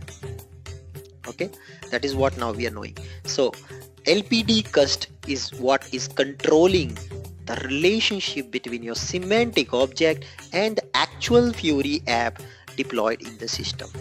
So this is what is important. So let me just do a bidirectional arrow so that it is clear that who controls what. So like this, and let me make it a little attractive. This is guy who is connecting these two pieces. So now you see so many things we are learning in the front-end system. They all are in front-end system. We will go one by one to all these things when we actually activate a Fiori app. Okay, we'll see that for a new user Anubhav. This is the guy which made me work. This is the guy which made me learn all these things because he's not good. He came to the company and he started talking to a lot of people and saying a lot of things, and it created work for me. But thanks to him that I am learning a lot because of him. Good. So make a storyline all the time so that you can remember things. That is my way of learning. When I go and try to learn new things, I create a storyline for that. And when there is a storyline, I never forget things. So now we created a storyline. Who is doing what and what is for what purpose? Why these things are there in the system? So complexity. Because for user don't understand what is Fiori app. What is the idea of Fiori? What is the technical name? So for that, all this drama is happening. Okay, so we understood semantic object, we understood who established relationship between this, and now comes to the role. What there are certain roles which a user need. We need different roles in different systems, backend and frontend, of course, because backend you have data for controlling the data flow, and frontend for controlling the apps. Who can access what apps? We need the roles. For that, SAP has introduced a concept of content. It's called content. This concept is also a new concept. It's called content concept. Now, very few platforms, very few blogs you will hear about it, but it's a very important concept. Content concept. Okay, what is content concept? So content is nothing but it's basically controlling the naming convention across areas. Okay, so why SAP has introduced this concept? Because to provide a strong and perpetual naming convention across different areas. Now SAP has apps for different areas. We saw an example for leave request and leave approval app that's actually belongs to HCM, human capital management area. So SAP is famous for ERP software. ERP consists of lots of business areas, especially FI, CO, SD, MM, PP, HR and stuff like that. So that is why you need a concept which can segregate the content, or which can segregate your apps specific to a specific area. So what SAP have done, they have created apps for different areas. So you have, let's say, finance, and then you have, let's say, HR, HCM, then you have CRM, right? Similarly, you have different SAP areas. So what SAP have done, they have created something called business catalog and groups. Okay, sorry, they've created business catalogs. They've created a catalog. It's called technical catalog. Okay, so technical catalog is nothing but it's a group, it's a collection of all the apps specific to a Fiori, specific to a business area. Okay, so technical catalog is a collection of all the apps related to business area like Fin, CRM, HCM, stuff like that.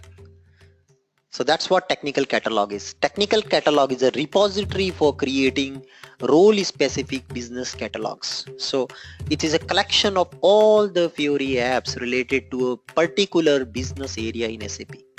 Okay. Then comes a concept of technical role. A technical role is nothing but a role if you want user to access all the apps for a particular area. Okay, you can assign a technical role to the user. Typically we don't do it, but still there is a concept called technical role, which nothing but it contains all the references to technical catalog, mapping to technical catalog. So basically all the apps, how does this app will be loaded for a particular role? That role is technical role. Now this is called business content. So content is again of two types. One is called business content and one is called technical content. Okay, so technical content and business content. So technical content is your technical catalog and technical role. This is your technical content. Now out of this, what SAP have done, in finance you have different people, different roles. So finance is again you have different roles. Like in finance you have people related to one department, account payable. Okay, then you have account receivable, then you have ledger accounting or ledger, right? So there are different working within different people working within these areas. So now based on each application, this contains all the apps. Then these apps are divided into people. So you will not have like all the apps accessing by one person. So within this you have different people in different departments. Now taking an example of HCM area, the best example, very simple to understand. HCM may you have managers and employee, right? So you have employees and managers. So there are different apps here, different areas within HCM. So based on that, they have grouped it. So in HCM there is an app called time, and then there is something called leave management, asset management. Okay, then so there are business, based on the business they have divided CRM, they have sales, service and marketing, three different areas. So what SAP have done, they have designed their business content in such a way that you can use it out of box. So sales department, you have services, and then you have marketing. This you will understand more in the system, guys. I'm just giving you an overview of what is technical content, what is business content. So technical content is nothing but collection of all the apps specific to one particular area. And what is business content? Business content is more like how the real-time business works. So you have a sales representative in a company who work with account receivables. He receives the salary every month. He can request the leaves. He can fill the timesheet. He can request for leaves, and he can work with customer service requests.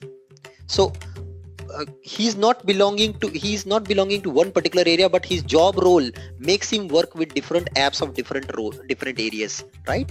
So that is what your business content. So what they did is, here they have created business catalog and business roles which are particular to a job. So what SAP did, they given you super content. This is everything. It contains everything. Now out of this only they derived something called subset, which is called business catalog, how your actual business runs, and business roles.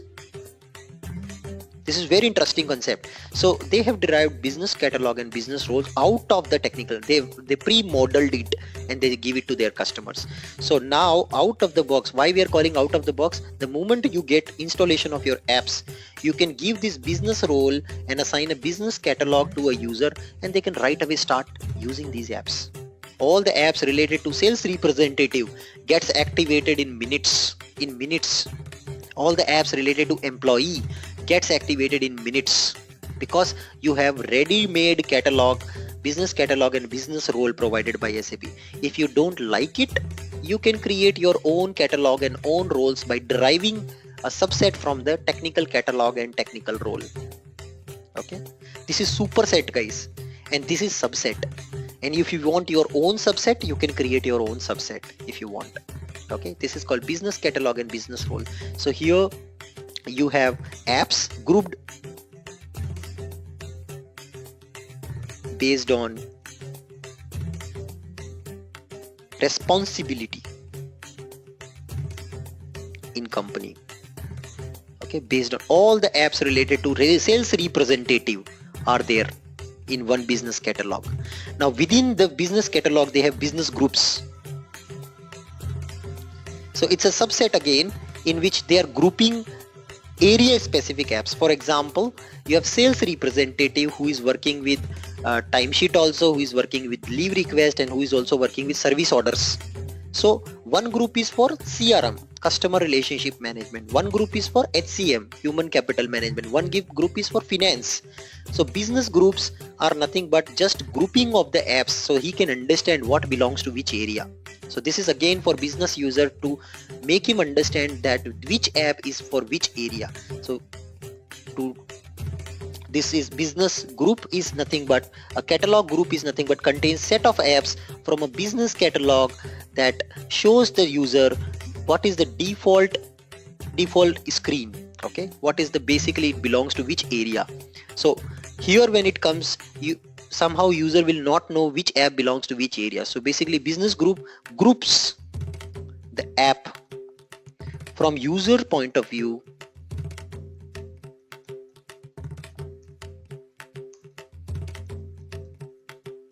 maps to different areas. Okay, that's what exactly your business group is. Okay, then you have business role. If I give a business role, let's say sales representative, all the apps which a sales representative would probably need will be granted to him. Okay, so business role is nothing but a role which is assigned to a business user out of the box so that he or she can see all the apps related to his. So contains references to business catalog. Okay, so if you want to use a Fiori app out of the box, simply grant access of business role, business group and business catalog to a user. That's it. Create a custom role combining 1, 2, 3 things in that role, assign that role to a user. He will be able to see all the apps related to his job profile. So always your custom roles are created out of these things. And if you're creating Z app, you have to first add that app to a catalog, then grant a role, and then only role is assigned to a user. Okay, so technical catalog is not assigned directly to a user. It's a superset of all the apps per area that SAP group. Then SAP thought, if I'm saying out of the box I want people to use my apps, they've created these things and shipped it also.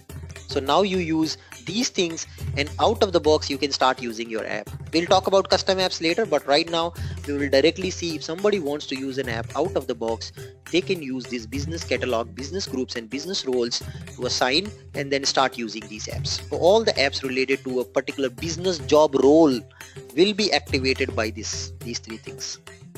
So there are 2 major concepts which we learned. One is the intent-based navigation, semantic object action parameters, and another is content. So content concept. So content is nothing but content is a combination of business content and technical content. So that becomes your final content for SAP company who are buying SAP. Content is actually a summation of technical content and business content. Technical content contains all the technical catalogs and roles, everything, whatever SAP building. And business content contains specific to a job role, what is that a user need.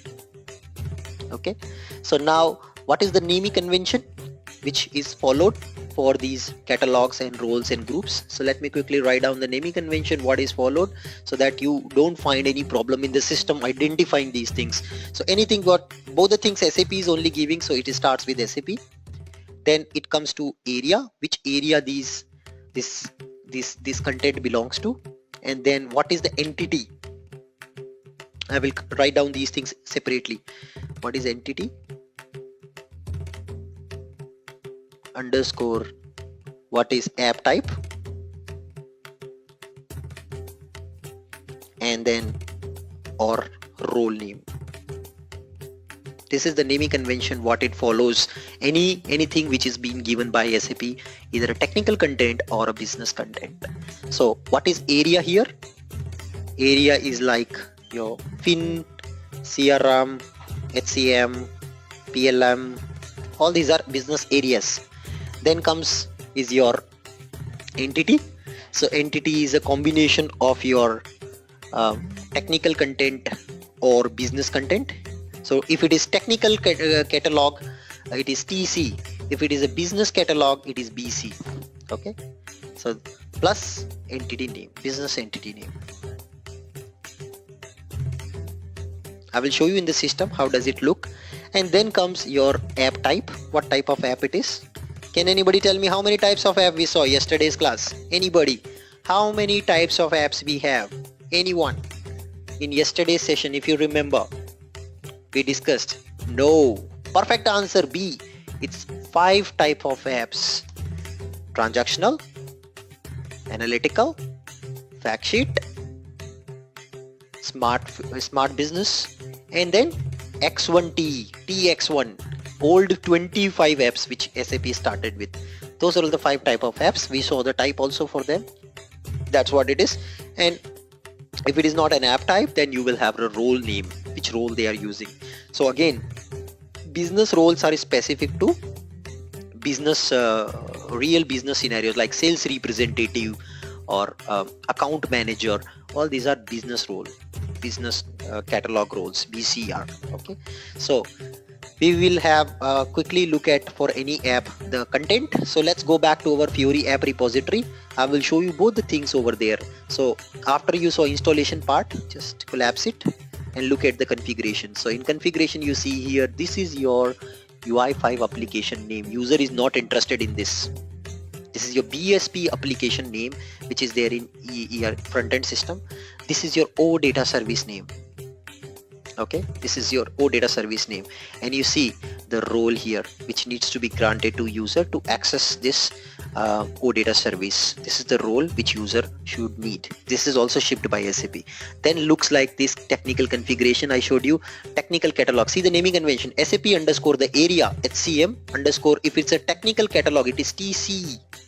Okay, it is TC. If it is a business catalog, it will be BC.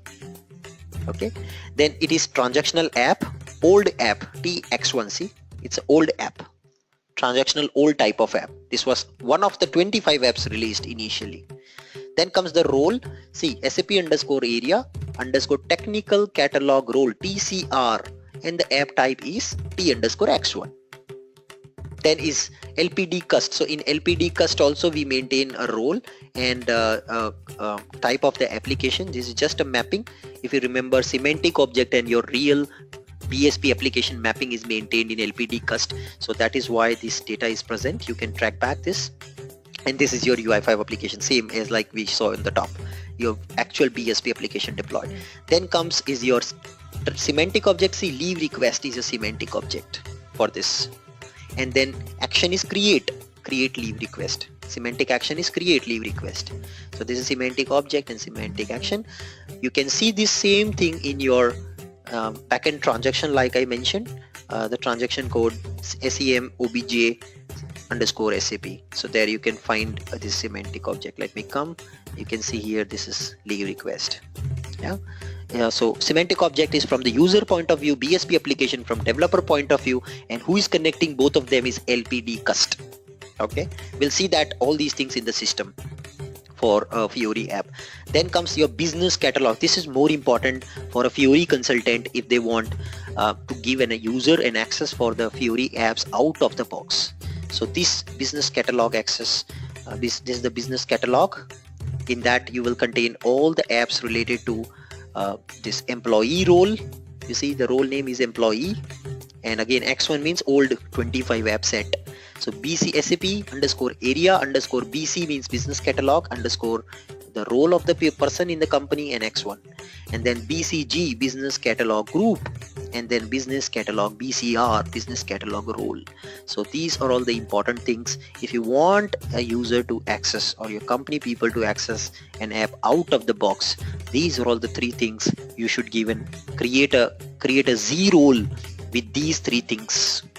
Okay, create a Z role with these three things in your company and give it to the users. They will be able to use the apps from the scratch, from the out of box. Okay, out of the box they will be. Then coming to extensibility, we will talk about extensibility of standard Fiori apps in coming chapters. That time we'll look at this section. Right now not important. So we understood now what are all the things what SAP gives us with a standard Fiori app, and in depth what is that is all about. Okay, what is that is all about, how the things are going on, what's going on in the back end. Okay, that's what we saw till now. Any questions? No? So let's quickly go ahead and access SAP Fiori Launchpad and activate an app. Yes, please go ahead. Your questions. Sir, this is Bob. I have typed a URL in the chat box, which is Fiori, SAP Fiori trial.com. And if you can go there, you can see after the implementation how it looks like. So that's what. Yes. Okay, great. So that URL we have also discussed in our first course, if you remember, our chapter when we started about Fiori user experience. There we saw how to look at ready-made apps which SAP delivered, how to experience SAP Fiori without any system. You can directly check it from sapfioritrial.com. Thank you, Bob, again to remind that. So you all can try that. But that was pretty basic step.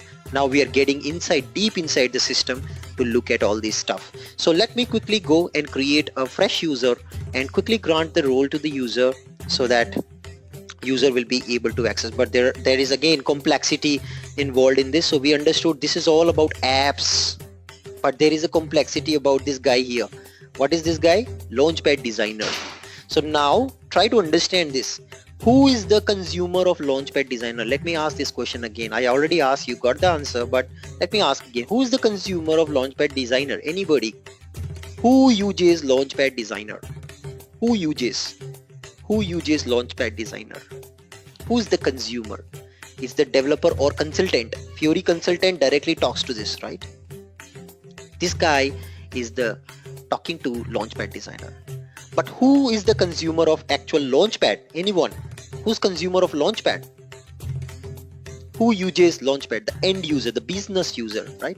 So there are two important roles which are needed for you to, one is to access the Launchpad screen, not the apps I'm talking, just to access Launchpad screen.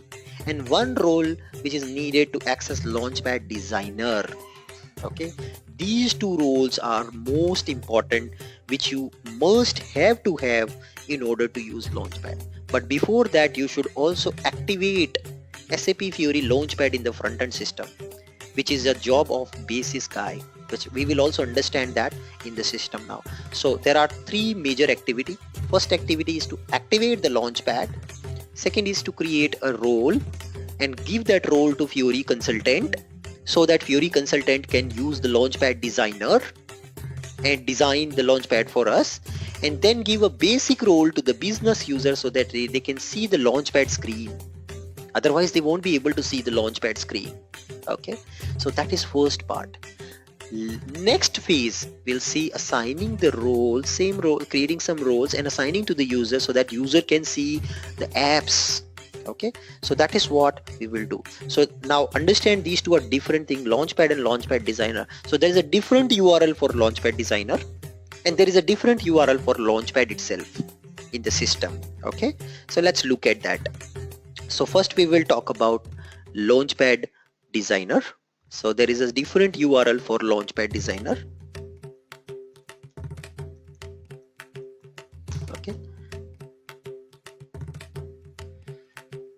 there is a different URL for actual launchpad. Okay, there are two things. So what is the URL for launchpad designer? HTTP or HTTPS, whichever protocol your server is into.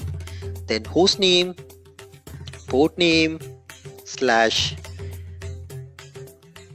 /SAP / so there is a different URL for both things. So for launchpad designer, it is SAP /BC /UI5 underscore UI5 /SAP /ARSRVC underscore UPB underscore ADMN /main.html question mark SAP hyphen client equals to the client. So I'm using 800 here, so I will use my client as 800. Question mark scope is equals to cust. This is the one URL for launchpad designer. Now the actual URL which you will give to your business user is the launchpad URL, which is intended for users to access your apps. That's a launchpad URL. So that starts with HTTP or protocol S or HTTP protocol host :port /SAPBC UI5 underscore UI5 /UI2 /ushell /shells /abap /Fiori launchpad.html. This is the URL for launchpad. Now you may say, Anubhav, how do you remember? I don't remember. I am writing it by looking at my notebook. I have noted down these two in my notebook. I can't remember them. Till now I don't remember. So I have noted down in my notebook and I'm reading from my notebook and typing in front of you. So now what I did to make it remember is I bookmarked both the URLs in my system. So I went to my Chromium browser and I here bookmarked my launchpad designer and launchpad URL both I bookmarked here, guys. See, both I bookmarked.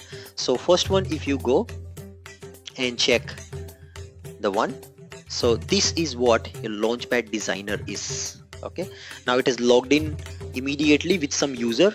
I don't want to do that. I close this. Okay, and I will restart my browser so that it will ask me the login screen with username password. So let me just see if it asks me username password. Yeah, so it's asking me username password. So here for this server there is a user, Fiori server user.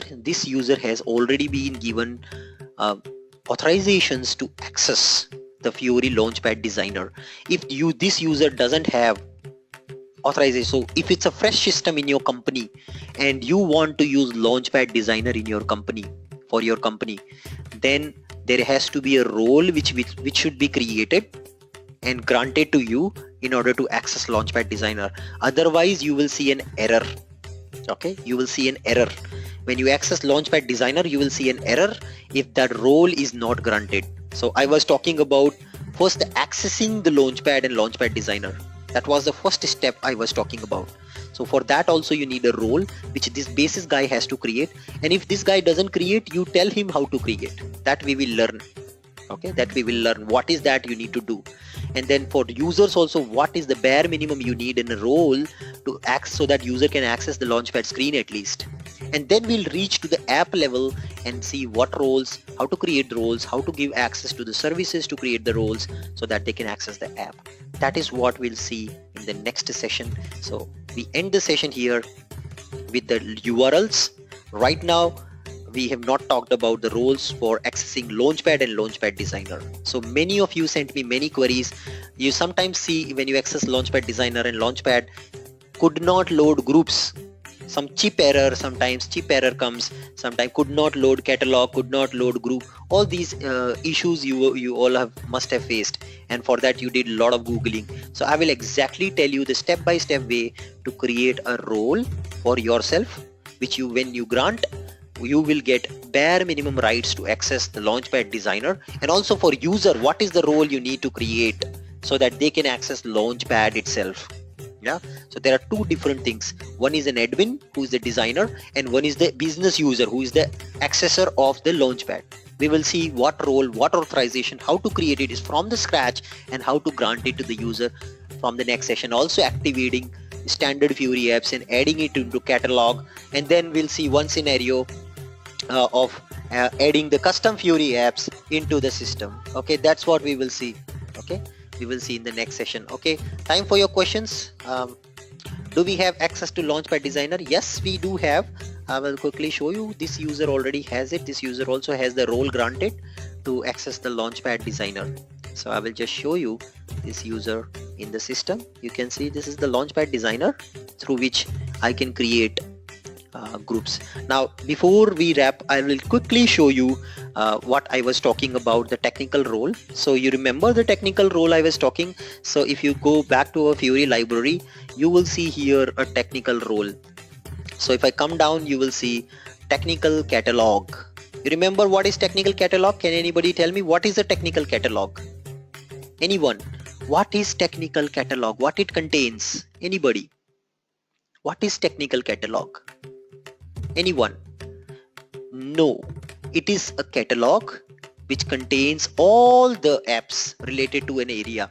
So if you see, all the apps related to human capital HCM area will be part of this. So I copy this catalog name SAP HCM TCT X1 and go back to my Launchpad Designer, enter this catalog and search.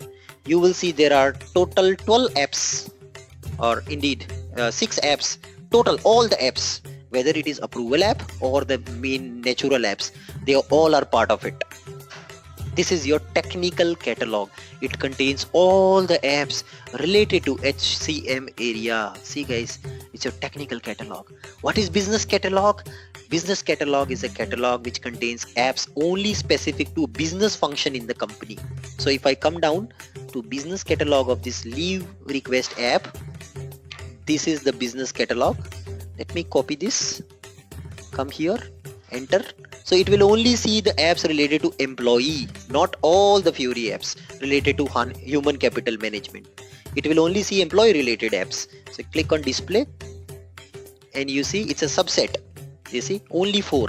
We saw 6 apps there in total in HCM area.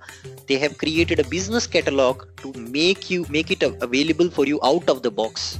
So in your company, you would need only this catalog, which is a subset of technical catalog. Assign it to the user. So user will, as an employee, he can see these 4 apps. Remaining 2 apps are manager apps, which you will probably see in the manager wala catalog, business catalog. So never use technical catalog to assign it to users. You see there are 3 apps. This is, I think, some custom one. There are 2 apps, standard apps, approve leave request and approve timesheet for manager. That's a business catalog. So business catalog contain the apps which you should give an access to business users. Never use technical catalog to give an access to business user, guys. Never. And you know how it is designed, how SAP designed and gave it to you. They are very smart.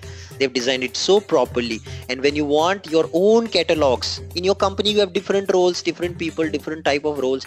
You can tweak it. You can create your own catalogs by taking apps from the technical catalogs which SAP deliver, because technical catalog contain superset all the apps related to financial area, all the apps related to CRM, all the apps related to HR. Like that, they grouped it. From there you derive it and create your own catalogs the way you want. If you want to use it out of the box, use these business catalogs, business roles and business groups for your purpose. Yeah, we will have a deep dive inside these things also to actually experience it, how to design it, how to design your launchpad using these catalogs. But you need to remember these concepts. They are very important. Sometimes it may look like little boring, but they are very important. Go through this PPT, take a print out of this PPT, go through it, try to understand it, try to map it, watch this video. You have a week's time, watch this video 2-3 times. You will be able to visualize things, because there are different users. It's not so straightforward, and at one place you will not find information. That's the biggest challenge. The biggest challenge of Fiori, at one place you don't find information. Everything is there on internet, everything is there on Google, but difficult part is For me at least, when I try to learn, I could not find information at single place. Some people talking something, some other talking something, and somebody talking in the context of basis, somebody talking in context of developer, somebody in context of business user. Nobody explains me who is doing what. That's why I have to write this PPT to make it clear who does what and how does it impact, which thing impacts whom, and what role is needed for what purpose. So that's what we will realize in the system in next session. Thank you so much listening so patiently to me. Have a nice day and goodbye. In the next session, we will talk about actual activation, basically giving access, designing the launchpad and giving access to the users. Yes, Karun, you have a question, please. Sir मेरा question ये था कि जैसे मेरी company जो है chemical manufacturing company है sir, ठीक है सर, और वो डिफरेंट टाइप्स ऑफ प्रोडक्ट जो है एक्सपोर्ट करती है, तो जो कस्टम डिपार्टमेंट है, कस्टम डिपार्टमेंट ने एक थर्ड पार्टी को इस पर्टिकुलर चीज के लिए कि आपका अपना जो भी कंटेनर जो सप्लाई होना है उसको आप थर्ड पार्टी को एज ए पोस्ट रिक्वेस्ट पे दीजिए। तो उसने हमको एक यूआरएल अवेलेबल कराया और आपने हमें जैसे थ्रू द ऑपरेशन बता रखा था, उस बेस पे हमने डिफरेंट टाइप्स ऑफ अपना वो क्रिएट किया। अब उसमें क्या है कि मैं अपना क्रिएट भी कर लिया और मेरा सक्सेसफुली जो है वो इसका जो एसएपी का एक क्लास है CL/HTTP क्लाइंट, उसके थ्रू मैंने अपने क्लाइंट अवेलेबल वो किया और रिक्वेस्ट कर रहा हूँ पोस्ट मेथड पोस्ट में किया, और वहाँ से रिक्वेस्ट का भी हमको रिप्लाई मिला एस डेटा पे, और सक्सेसफुली जो है स्टेटस 200 आ रहा है, मतलब हमारा ओवरऑल डेटा जो है सक्सेसफुली चल रहा है। मेरा बस क्वेश्चन लास्ट ये था कि जैसे अब इसमें एक सिक्योरिटी वाला जो पर्पस है, तो क्या SSL जो है security socket layer must be required और नॉट, क्योंकि हमने जो अभी तक काम किया वो टेस्ट सर्वर पे काम किया, अब मैं इसको प्रोडक्शन सर्वर पे अप्लाई करवाना चाह रहा हूँ, तो कहीं ऐसा ना हो कि सब कुछ मेरे ऊपर ही आ जाए। दूसरा इसी पर्पस से मैं वो फ्यूरी पे भी क्या security socket layer SAP level पे SAP सर्वर लेवल पे मस्ट बी रिक्वायर्ड और not? Okay, very good question. So let me repeat this question for the audience who do not understand Hindi. Ideally, you should all understand if you are from India. But let me repeat this question quickly. So what they have is a pure custom Fiori application. And this Fiori application is a custom application. They've given it to their business partner who is doing business with them.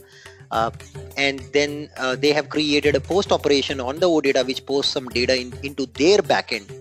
Their own backend, and the partner is accessing their application through HTTP protocol. Now the question here is it mandatory for us to give HTTPS protocol so that it can be more secure? Because the moment this application goes to production and if they are posting some malicious data out, will there be any kind of security threat? Will there be any kind of security threat for their data or the operations what they are doing? Am I right with this question, Karun?